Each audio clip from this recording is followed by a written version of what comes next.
Hello, welcome to Module 2 again, and we're getting into Lesson 3 here. And Lesson 3 being about video creation again, but not screen recording necessarily. This one be about demonstration, which is still kind of screen recording, but it's allowing you to write on the tool and demonstrate that skill or concept for your students. So in this lesson, you will use the options for what I call demonstration recording, as well as the basics of how I've done this in the past. I will recommend one tool that's for the iPad because it's the one I've used and that I love.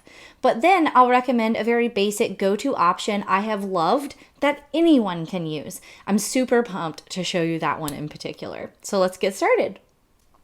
My first recommendation is a program called EduCreations. For those of you, and this is for those of you who have an iPad, the tool I have used and loved is EduCreations. In the PDF guide of this lesson, I provide some links to videos I have created using this tool. They are 4 years old, but I continue to use them because they just do the trick. I love how it's easy to get images from whether that's other slides that I have or even just from Google Image that I can then write on and record over. I even more so love how I can just grab the URL once the video is created and share it with my students, putting it in that kind of home base that we're going to talk about soon. Let me show you what my dashboard in EduCreations looks like. So once you log in and you create your educator account, you'll be able to create what's called a lesson. Notice that you'll also be able to create classes and you can have students enroll in those. But you can also just create lessons. And then when you're finished creating the video, which is what EduCreations calls lessons, you can give them and share the direct URL link that comes directly to that video. You can put that in your Google site or your web page. You can tweet it out. You can remind it to people, to your students, whatever. So each of these videos, you can see that I have written all over them. My most viewed one is on the normal curve and what that will look like on the AP Psychology exam. Now that's 660 views, right? That's pretty decent for a video that's not on YouTube. So that's probably an important point that I should make is that these don't go to YouTube. They stay in EduCreations. But again, it's so awesome because EduCreations gives you the URL that is the direct sharing link that you can post wherever your students need to access this. The second recommendation, and one that I'm super pumped about, is everyone friendly, not just for those who have an iPad. So this one may seem a little less techy, but really that's why I love it. It's combining old school paper, yes, paper, with new school technology. And really, it's not even that new school.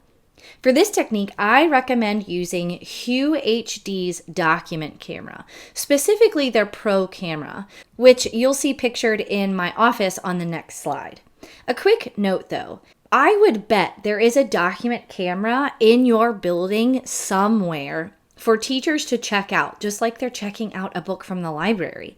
If not, all you need to do is ask. Ask your media center or media specialist to buy one and allow you to check it out when you need it.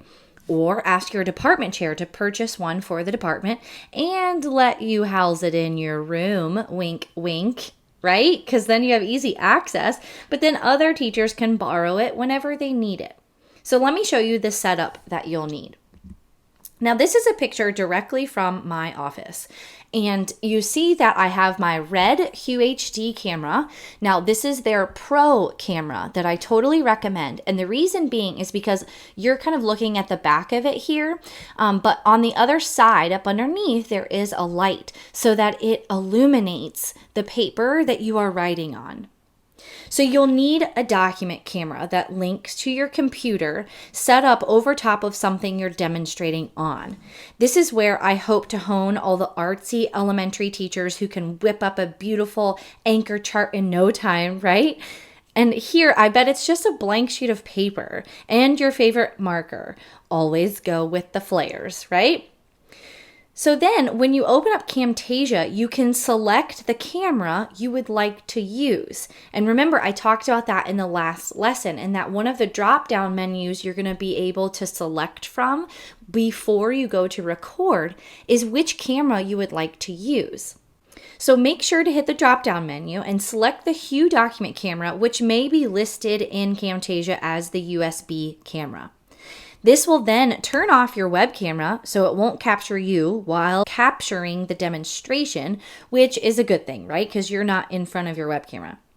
Now, when you go to record, the media or file that will show up in your Camtasia project library will be what was recorded from your document camera. And voila, demonstration done. And that wraps up lesson 3. So in this lesson, you learned about the options for demonstration recording and the basics of some tools that I've used in the past. And I really hoped that this was a quick one for you to keep it simple, because this can be one where teachers kind of have some anxiety around, or at least some kind of anxiousness, right? Of, oh, how am I going to make this work? And oh, I just have to learn another tool. You know what? I bet you've probably used a document camera before, or at minimum, you've written on a whiteboard or a piece of paper to demonstrate a skill to your students. Now all you have to do, and this is where I took that picture, is just prop up that Hue document camera and record it in Camtasia as you're drawing it out and demonstrating. It's as simple as that. So your take action now is to decide which tools you'll use and get in the tool and explore. Again, do some test videos, just work it out, see what happens. There's really nothing to lose other than some computer space, and you can free that up by just deleting it. In the next lesson, you'll learn about the need for a flipped classroom home or a web page, right? A website, and then what I have used being a Google site. And then how to build it and make it easily accessible to your students. So if you're ready to go on, just click next to catch lesson 4.